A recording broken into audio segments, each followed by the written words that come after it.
우리의 일상은 다사다난합니다. 이 다사다난함 속에서 좋은 일이 많은 지체들도 있지만 슬픈 일이 많은 지체들도 있을 겁니다.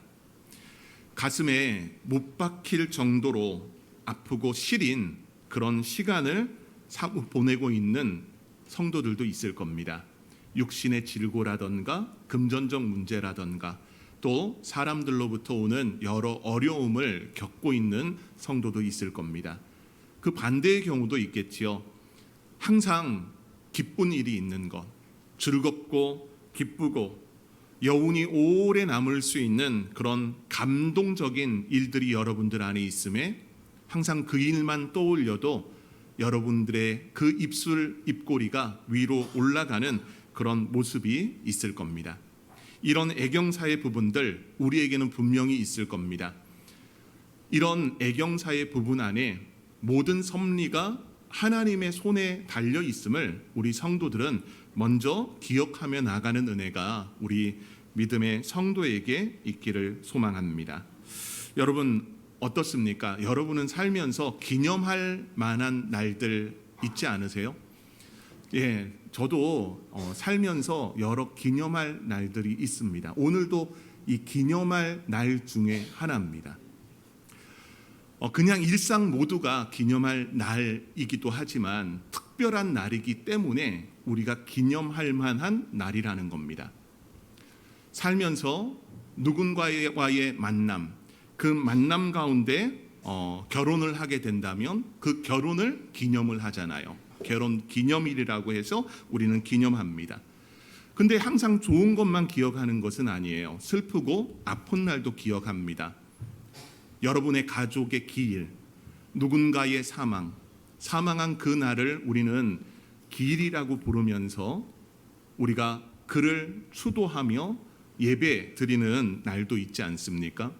개인만 그런 것이 아니라 공동체도 그렇습니다. 우리 교회 공동체를 예로 들어볼까요? 여러분 2001년 9월 23일 하면은 무슨 생각이 듭니까? 이제 우리 모든 성도들이 다 아는 건 아닐 거예요. 우리 교회의 설립기념주일 2001년 9월 21일 우리 교회가 설립되었고 그 설립 예배, 그래서 우리는 9월 네 번째 주일을 설립기념주일로 지킵니다. 우리 공동체가 함께 즐거워하는 그런 날이잖아요. 그런데 여러분 2001년 9월을 하면은 또 뭐가 떠오릅니까? 잘 모르겠죠. 예, 그날 제 생일? 아니에요. 제 생일은 9월이 아닙니다. 바로 9.11. 9.11 테러가 있었던 날이 2001년 9월 11일입니다. 공동체의 부분, 많은 사람들이 그 시대를 살았다면은 9.11 테러를 잊지 못합니다. 우리는 좋은 일도 또 슬픈 일도 이렇게 모두 기념을 하고 압니다. 국가적인 차원에서는 어떻습니까? 우리나라는 국경일이라는 것이 존재하잖아요. 과거에는 7월 17일이 빨간 날이어가지고 쉬었는데 쉬지 않아요, 요즘은. 그런데 7월 17일은 무슨 날입니까? 제헌절입니다. 8월 15일은 무슨 날이죠? 광복절입니다. 10월 9일은 한글날입니다. 이런 기념일을 통해서 국가의 부분에 함께 기뻐하고 함께 슬퍼하기도 합니다. 여러분 오늘 본문을 보게 되면은 12장 1절 말씀에 그날이라고 본문이 시작을 합니다.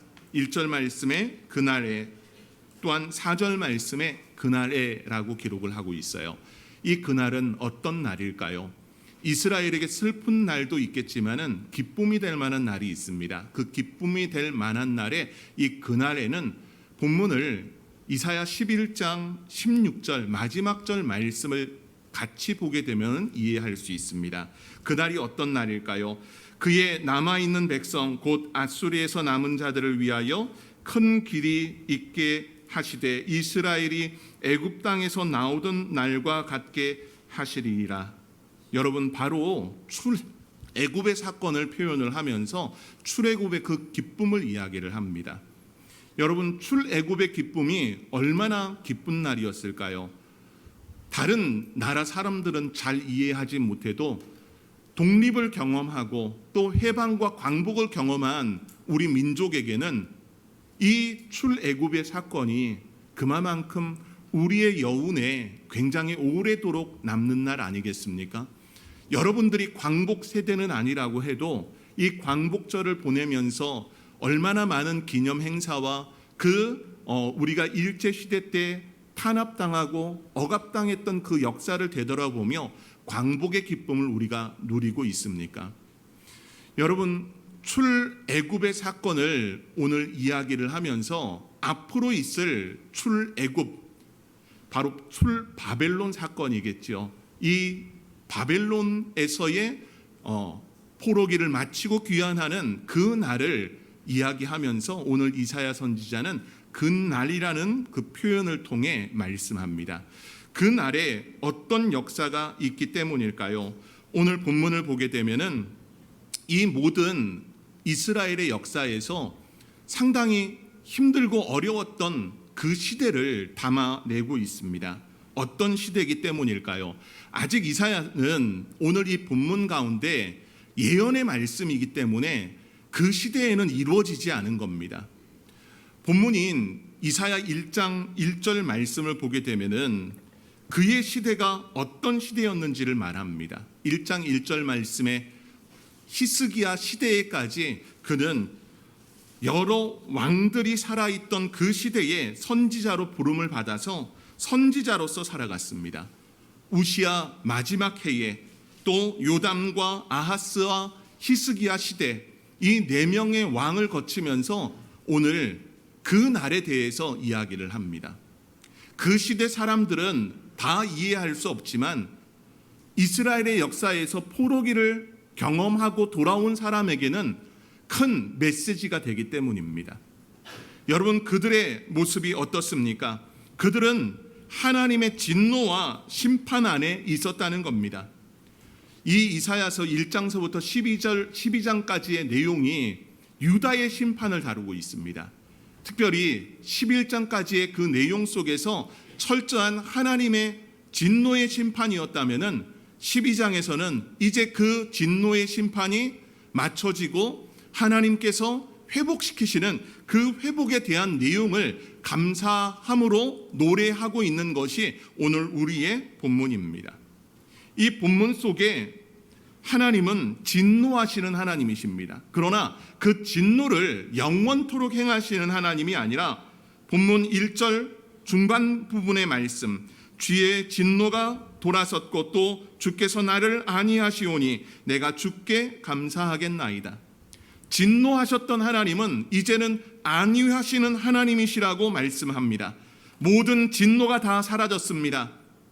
하나님의 진노를 하나님께서 다 걷어들였습니다. 그 걷어들임에 오늘 이 시인은 하나님 앞에 감사하고 있습니다. 본문을 보게 되면 2절 말씀에 보라, 하나님은 나의 구원이시라. 내가 신뢰하고 두려움이 없으리니 주 여호와는 나의 힘이시며 나의 노래시며 나의 구원이심이라. 여러분, 본문 2절 말씀의 이 내용은 이사야 선지자가 예언의 말씀을 그대로 말씀함에 구약 성경의 한 부분의 말씀을 가지고 와서 말씀하는 겁니다. 다름 아닌 출애굽기 15장 2절 말씀에 나와 있는 모세의 노래, 그 뒤에는 이제 미리암의 노래, 출애굽 사건 가운데서 모세가 하나님을 노래한 노래의 내용 중 일부인 출애굽기 15장 2절의 내용이 오늘 본문 2절 말씀에 담겨 있습니다. 주 여호와는 나의 힘이시며 나의 노래시며 나의 구원이시라. 출애굽의 사건과 동일한 사건이라고 말하면서 오늘 시인은 하나님 앞에 이사야 선지자가 이 시로서 하나님 앞에 감사 고백하며 나아가고 있다라는 겁니다. 왜 그러면 이런 은혜가 있는 것일까요? 오늘 새벽 시간에도 잠시 언급을 했는데요. 성경에 보게 되면 이스라엘을 이렇게 표현하는 경우들이 많습니다. 포도나무, 포도원, 이런 표현으로 포도와 밀접한 관계, 하나님은 그곳에 포도원 지기이심을 말합니다.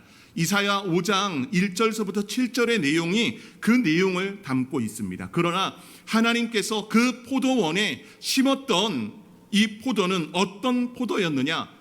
가장 좋은 극상품 포도나무였습니다. 그러나 이 극상품 포도나무가 열매를 맺을 때는 어떤 열매를 맺느냐? 여러분, 우리는 이런 말 하잖아요. 콩 심은데 콩 나고, 팥 심은데 용은이 심은데 용은이 심은데 용은이 안 납니다. 네. 네. 여러분, 동일한 품목이 나는 거잖아요. 최상품의 포도나무를 심었다면은 거기서 분명히 나야 되는 것은 가장 좋은 포도일 것입니다. 그러나 성경을 보게 되면은 들포도 열매가 맺혔음을 말씀합니다. 여러분, 농사하시는 분이라면은 분명히 그걸 알 거예요. 가장 좋은 극상품의 이 씨앗을 사다가 논의 밭에 뿌리고 심었는데 가장 좋은 것이 나야 되는데 엉뚱한 것이 난다면 어떻겠습니까? 며칠 전에 뉴스를 보니까 이 호박 씨를 심었대요. 근데 이 호박이 일자 호박 있잖아요. 여러분, 애호박이라고 부르는 거. 그런데 이걸 분명히 심었는데 어떤 호박이 났느냐? 둥근 호박이 난 겁니다. 여러분, 그러면 어떤 거예요? 뭐 똑같은 호박이니까 상관없다? 아니요. 이 농사는 철저히 실패했대요. 왜냐하면은 그 일자 호박을 담기 위해서 모든 필름이라던가 박스, 이 모든 것을 거기에 맞춰서 준비했는데 둥근 호박이 나서 이 호박을 팔 수 없는 그런 상태, 그래서 다 갈아엎어야 되는 상태. 그 농부의 실망이 인터뷰에 나오는데 느껴지더라고요. 여러분, 하나님의 마음은 어떠셨을까요? 가장 좋은 포도를 심었으니 가장 좋은 포도가 났어야 되는데 들포도, 정말 원치 않는 것들이 났을 때 하나님의 심정은 매우 아팠을 겁니다. 이 포도나무의 비유를 하면서 이사야 5장 7절은 이렇게 기록을 합니다. 무릇 만군의 여호와의 포도원은 이스라엘 족속이요 그가 기뻐하시는 나무는 유다 사람이라. 그들에게 정의를 바라셨더니 도리어 포악이요 그들에게 공의를 바라셨더니 도리어 부르짖음이로다. 여러분, 하나님은 이스라엘 그 중에서도 가장 기뻐하는 나무 유다 사람이라고 말씀합니다. 그 유다 사람들을 통해 하나님의 공의와 하나님의 정의가 잘 이루어지기를 원했지만 어땠다고 합니까? 오히려 포악함만이 늘어났다고 합니다. 시대는 선한 왕들이 존재했었고 경제적으로 또 군사적으로 외교적으로 큰 어려움이 없었던 시대. 그러나 그들은 하나님의 정의와 공의를 무시하고 포악함으로 가난한 사람들, 약자들, 이런 사람들을 짓밟아서 그들의 것을 빼앗는 시대였습니다. 그런 시대 가운데 하나님의 진노, 하나님의 노하심, 심판은 여호와 하나님을 떠나서 하나님을 섬기는 것이 아니라 이방의 신들을 섬김 가운데서 그들을 향해 진노하십니다. 그런데 그 진노는 영원한 진노가 아닙니다. 하나님은 어떤 하나님이십니까? 이 이스라엘을 사랑하시는 하나님이십니다. 그 사랑의 하나님께서 오늘 이 이사야의 시를 통해서 고백하고 있는 것은 하나님과 다시 관계를 맺는 이스라엘 백성들을 이야기를 합니다. 저는 여러분들이 하나님과의 관계가 이전에 소원한 관계였다면 오늘 이 예배를 통해서 하나님과의 관계가 다시 바뀌는 그런 은혜가 있기를 간절히 소망합니다. 여러분, 그러면 오늘 이 본문 속에 예언의 모습, 이제 200년, 300년이 지나서 이 이스라엘이 다시 바벨론에서 본토로 돌아올 때 그들이 해야 되는 것은 무엇인지 오늘 이사야 선지자의 이 시의 내용 속에 명령어를 통해서 우리가 보기를 원합니다. 본문인 4절과 5절, 6절 말씀에 이 내용이 담겨 있습니다. 이 4절 말씀도 그날에라고 하는 내용으로 시작을 합니다. 포로기를 마치고 귀환하는 이 귀환의 세대들이 해야 될 것, 그날에 너희가 또 말하기를 여호와께 감사하라. 여러분, 감사는 우리의 취사 선택해야 되는 선택형이 아닙니다. 감사는 명령입니다. 감사가 명령이라면 여러분들의 모든 상황 속에서 감사할 수 있어야 됩니다. 우리는 좋은 것만 감사하려고 합니다. 내게 유익이 있고 내게 득이 되는 것은 감사하지만 나에게 손해가 된다면 우리는 감사하려 하지 않습니다. 오히려 불평과 불만이 넘치는 것이 우리의 모습입니다. 그러나 우리의 일상이 하나님 앞에 모든 것에 감사하는 은혜가 성도 여러분들에게 있기를 소망합니다. 이 감사의 역사, 여러분 귀한하니 얼마나 감사하겠습니까? 그런데 수룹바벨의 성전이 세워지고 이 이스라엘이 귀환할 때 많은 사람들이 돌아오지 않았다고 제가 몇 번 말씀을 드렸습니다. 여러분, 그들에게 있어서 돌아온 세대도 있지만 여전히 바벨론과 이 지중해 연안에 흩어져 있는 거대 도시들, 그곳 도시의 일상의 생활이 좋다고 하면서 그곳에 머물렀던 많은 유대인들, 여러분, 그들은 어찌 보면은 일상의 모든 것에 감사하지 못하는 겁니다. 환경이 조금만 바뀌면 어떻습니까? 환경이 바뀌면 우리는 참 환경을 통해서 많은 걸 느끼는 것 같아요. The Eight Show라고 하는 넷플릭스의 드라마가 있습니다. 1층서부터 8층이라고 하는 이 층에, 각 층에 한 명의 사람이 삽니다. 근데 그 1층에 사는 사람은 1분의 시간이 10,000원이라면 2층에 사는 사람은 20,000원, 3층에 사는 사람은 30,000원, 4층에 사는 사람은 50,000원, 이런 식으로 시간의 가격이 각각 다른 겁니다. 여러분이라면 어떻겠습니까? 그 상황이 모두가 다 동일한 상황이를 원하지 않을까요? 똑같은 시간의 가치를 갖는 것. 그 상황 속에 우리는 불평하는 자의 모습도 보고 그 상황에 대해 많은 걸 누리는 사람의 모습을 봅니다. 저는 우리의 모든 상황이 다 동일하지 않다고 봅니다. 이 예배의 시간 나와 있지만 가슴이 답답한 심령도 있을 것이고 정말 무념한 상태, 아무 생각도 없고 아무 근심도 없는 상태에 놓여 있는 사람도 있고 작은 말씀 하나하나가 하나님이 더하신 은혜로 다가오는 성도도 있을 겁니다. 우리는 모든 상황이 다 다릅니다. 그러나 이 모든 상황 속을 절대적으로 주장하시는 분은 누굽니까? 하나님이십니다. 그 하나님께서 감사하라 했다면 여러분들의 모든 상황은 어떤 상황 속에서든지 감사할 수 있는 믿음의 성도의 인생이 되기를 간절히 소망합니다. 오늘 이 감사하는 것뿐만이 아니라 명령어를 통해서 또 하나를 더하십니다. 본문 4절 말씀에 그의 이름을 부르며 그의 행하심을 만국 중에 선포하며 그의 이름이 높다 하라라고 말씀합니다. 두 가지 내용을 담고 있어요. 여호와 하나님의 이름을 부르라는 겁니다. 여러분은 여호와 하나님의 이름을 부르고 있습니까? 우리는 하나님을 부를 때 하나님 아버지라고 하는 표현을 씁니다. 정말 여러분들에게 하나님은 아버지십니까? 사도 바울이 말하는 것처럼 아빠, 아버지라고 그런 고백 속에 나갑니까? 아니면 아무 상관없는 옆집 아저씨와 같은 느낌으로 하나님 아버지를 부르고 있습니까? 오늘 이 귀환할 세대들을 향해서 여호와 하나님의 이름을 부르라고 말씀합니다.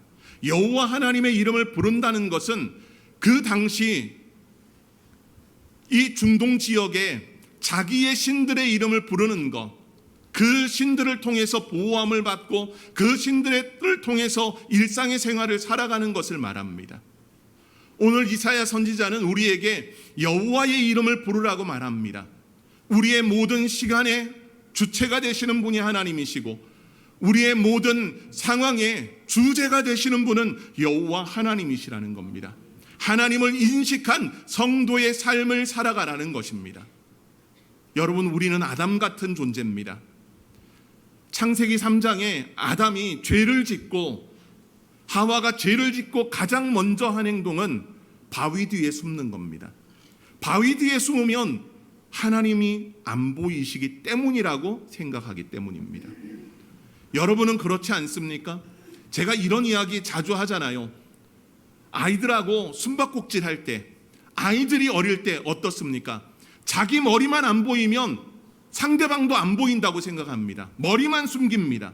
몸은 그대로인데 마치 타조 같아요. 우리의 모습이 그렇지 않습니까? 하나님 아버지께서 눈에 보이시지 않지만 여러분들의 마음 심중을 헤아리지 못하실까요?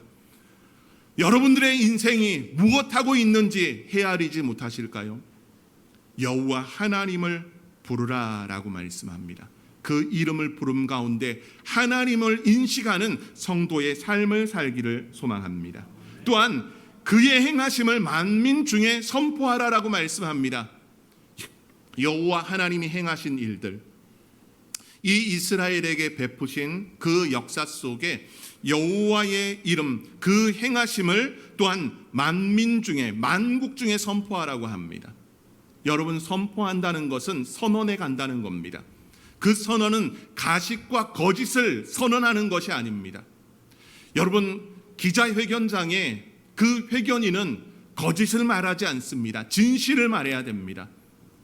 우리는 하나님의 살아계심을 목도하고 경험하며 살아간다면 그 하나님의 이름을 부르고 또한 여호와의 하신 일들을 간증하고 고백하고 선포하는 은혜가 있기를 원합니다. 저는 성도 여러분들이 이런 경험과 말씀의 체험들이 넘쳐났으면 좋겠습니다. 기적적인 것뿐만이 아니라 여러분들의 소소한 일상 가운데 하나님의 말씀을 읽고 듣고 묵상하고 암송하고 연구함 가운데 그런 일상에서의 하나님을 경험하고 그 경험 속에 하나님을 간증하고 선포하는 역사가 주의 성도 여러분들에게 있기를 바랍니다. 5절과 6절은 한 가지 부분을 이야기합니다. 소리 높여 여호와를 찬송하라는 겁니다. 5절 말씀 여호와를 찬송할 것은 이라고 말씀하며 6절 말씀에 시온의 주민아 소리 높여 부르라 라고 말씀합니다. 소리 높여 여호와를 찬송하라는 겁니다. 여러분, 한 주간 하나님을 찬송 많이 하셨습니까? 예배의 시간에 보면은 입을 꼭 닫고 있어서는 안 됩니다. 앞에서 찬양팀이 찬양을 할 때 여러분들이 잘 아는 곡도 있고 모르는 곡도 있을 겁니다. 아는 곡이라면은 여러분들이 소리 높여 하나님을 찬송하는 은혜가 있기를 소망합니다. 우리의 일상 가운데 이 명령 4가지, 감사하라, 여호와의 이름을 부르라, 만국 중에 선포하라, 여호와를 찬송하라, 이 4가지의 부분, 여러분 우리의 일상이 여호와께 이런 감사와 여호와의 이름을 부름과 선언함과 또한 찬송함 가운데 하나님의 명령임을 기억하며 이 일들을 잘 감당해내는 은혜가 우리 성도 여러분들에게 있기를 소망합니다. 여러분, 우리의 일상은 서두에 말씀드렸듯이 그 날이 항상 기쁜 날인 것은 아닙니다. 슬프고 애곡하는 날도 있습니다. 다윗의 이 이야기만 하고 마치도록 합니다. 성경에 기록되어 있지 않은 이야기예요. 하지만 유대인들은 이 이야기를 믿습니다. 다윗이 왕이 되고 어느 한날 보석 세공가를 부릅니다. 그리고 그에게 반지를 하나 만들라고 반지 제작을 의뢰합니다. 그런데 이 반지에 새겨져야 될 글귀라는 것이 있었습니다. 어떤 글귀냐 하면은 내가 승리했을 때 기쁨에 취해 자만하지 않고 절망에 빠졌을 때 용기를 줄 수 있는 글귀를 새겨 넣으라는 것이었습니다. 이 보석 세공가는 반지를 잘 만들었습니다. 그런데 그 반지에 글귀를 넣어야 되는데 어떤 글을 넣어야 될지를 몰랐습니다. 여러분, 반지라는 것, 그 테두리에 글씨를 많이 새겨 넣을 수는 없습니다. 그러면 짧은 단문을 새겨 넣어야 됩니다. 근데 어떤 말을 새겨야 될지 이 보석 세공가는 알지 못했습니다. 그래서 누구를 찾아갔냐 하면 솔로몬을 찾아갔습니다. 다윗의 아들 솔로몬을 찾아가서 이 다윗에게 이 고민을 이야기를 합니다. 왕이 반지를 만들어 달라고 했고 왕이 이 반지에 들어갈 글귀, 승리했을 때 자만하지 않고 절망에 빠졌을 때 용기를 줄 수 있는 문구를 알려달라는 것이었습니다. 솔로몬이 다음과 같이 이야기를 합니다. 감제 야보르, 히브리 말이에요.